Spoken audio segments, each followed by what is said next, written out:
نحمده ونصلي على رسوله الكريم بعد فاعوذ بالله من الشیطان الرجیم بسم اللہ الرحمن الرحیم۔ عقیدہ متعلقہ نبوت، عقیدہ نمبر 5۔ بہت سے نبیوں پر اللہ تعالیٰ نے صحیفے اور آسمانی کتابیں اتاری۔ ان میں 4 بہت مشہور ہے: تورات جو حضرت موسیٰ علیہ السلام پر، زبور جو حضرت داؤد علیہ السلام پر، انجیل حضرت عیسیٰ علیہ السلام پر، قرآن عظیم کے سب سے افضل کتاب ہے، سب سے افضل رسول حضور پر نور احمد مجتبی محمد مصطفیٰ صلی اللہ تعالی علیہ وسلم پر کلام الہی نازل ہوئی۔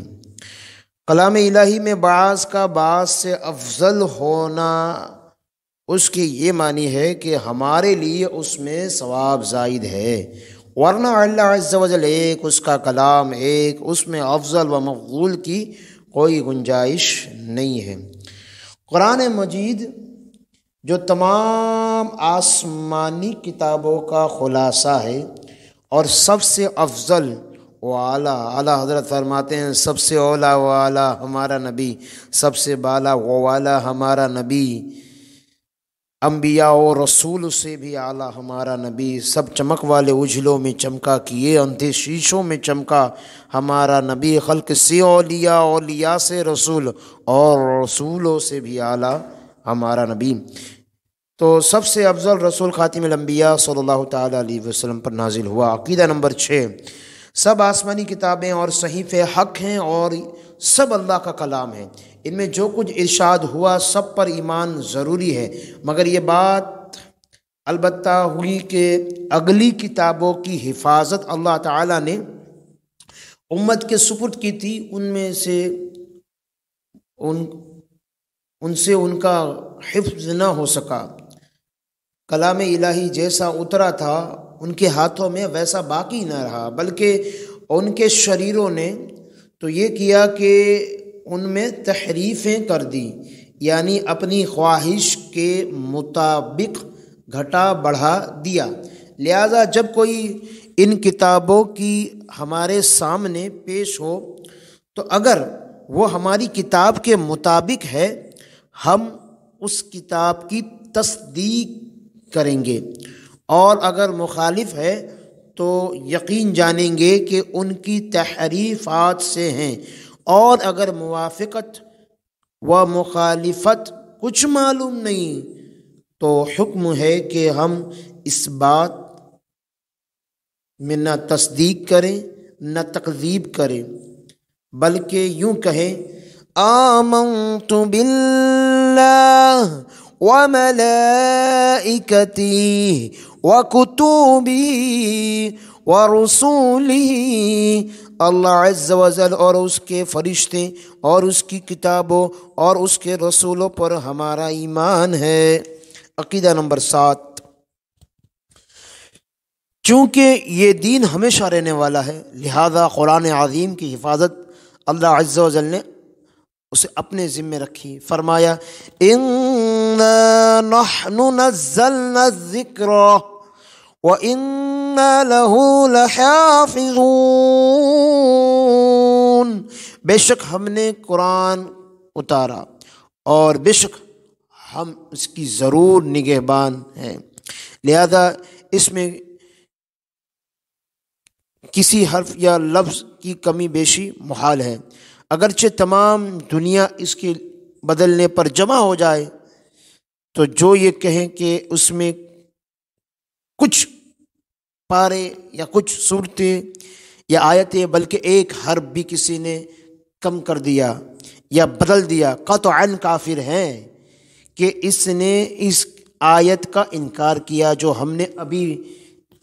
پڑھی، اس میں لکھی۔ اس آیت کے تحت مفسر شہیر مولانا سید محمد نعیم الدین مراد آبادی علیہ رحمہ ارشاد فرماتے ہیں تحریف و تبدیل و زیادتی و کمی اس کی حفاظت فرمانے میں تمام جن و انس اور ساری خلق کے مقدور میں نہیں، یعنی تحریف یا تحریف کر دینا، تبدیل کر دینا، زیادتی کر دینا، کمی کر دینا، یہ تمام جنس و انس اور ساری خلق کے مقدور یعنی طاقت میں نہیں ہے۔ اس میں ایک حرف کی بھی کمی و بیشی کرے یا تغیر و تبدیل کر سکے، اور چونکہ اللہ عز و جل نے قرآن کریم کی حفاظت کا وعدہ فرمایا ہے، اس لیے یہ خصوصیت صرف قرآن شریف ہی کی ہے، دوسری کتاب کو یہ بات میسر نہیں۔ یہ حفاظت کئی طرح کی ہے۔ ایک یہ کہ قرآن کریم کو معجزہ بنایا کر بشر کا کلام اس میں مل ہی نہیں سکتا، ایک یہ کہ اس کو معارضے اور مقابلے سے محفوظ کیا، کوئی اس کے مثل کلام بنا ہی نہیں سکتا، قادر ہی نہیں ہے، ایک یہ کہ ساری خلق کو اس کی نشست و نابود اور معدوم کرنے سے عاجز کر دیا کہ کفار باوجود کمال عداوت کے اس کتاب مقدس کو معدوم کرنے سے عاجز ہے۔ میرے اعلیٰ حضرت امام عشق و محبت فرماتے ہیں، جب کفار کا ایک شعار تھا کہ جب آپ کوئی اچھا کلام لکھتے تو وہ کعبے کی دیوار پر جا کے لگا دیتے تھے۔ میرے مصطفیٰ کریم صلی اللہ تعالی علیہ وسلم نے جب وہاں قرآن لگایا تو اعلیٰ حضرت نے ترجمانی کی، تیرے آگے یوں ہے دبے لچے فصحا عرب کے بڑے بڑے، کوئی جان منہ میں زبان نہیں بلکہ جسم میں جان نہیں۔ جب قرآن عظیم کو مصطفیٰ کریم نے ایک تخت پر لگا کر کعبے کے اوپر لگایا ہے تو فصحا عرب کے جو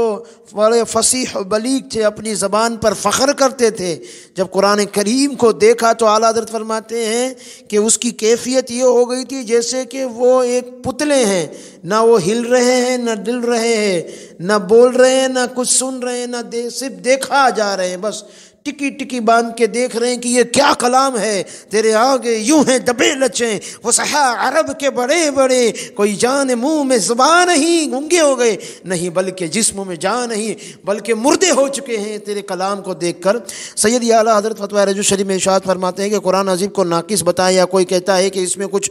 صورتیں امیر المؤمنین عثمان غنی رضی اللہ تعالی عنہ یا دیگر صحابہ کرام یا اہل سنت رضی اللہ تعالی عنہ نے گھٹا دی، یا کوئی کہتا ہے کہ اس میں کچھ بدل دے، یا کوئی کہتا ہے کہ نقص و تبدیل اگرچہ یقیناً ثابت نہیں محتمل ضرور ہے، اور جو شخص قرآن مجید میں زیادہ یا نقص یا تبدیل کسی طرح کا تصرف بشری کا دخل مانے یا اسے محتمل جانے بالاجماع کافر مرتد ہے۔ صراحتاً قرآن کی آیت کی تکذیب ہے بھائی، کہ قرآن میں صاف صاف اللہ نے فرمایا کوئی کر ہی نہیں سکتا، تو کہہ نہیں سکتا۔ اللہ کا کتنا بڑا احسان ہے کہ ہمیں اس امت میں بھیجا ہے، اور نبی پاک صلی اللہ تعالی علیہ وسلم کی غلامی کا پٹا ہمارے گلے میں۔ اللہ تبارک و تعالی ہمارا خاتمہ ایمان و سنت پر عطا فرمائے۔ مجھ سے کچھ لغزش و غلطی واقع ہوا، اللہ معاف فرمائے۔ استغفر اللہ ربی من کل ذنب و اتوب الیہ، لا الہ الا اللہ محمد رسول اللہ صلی اللہ تعالی علیہ وسلم۔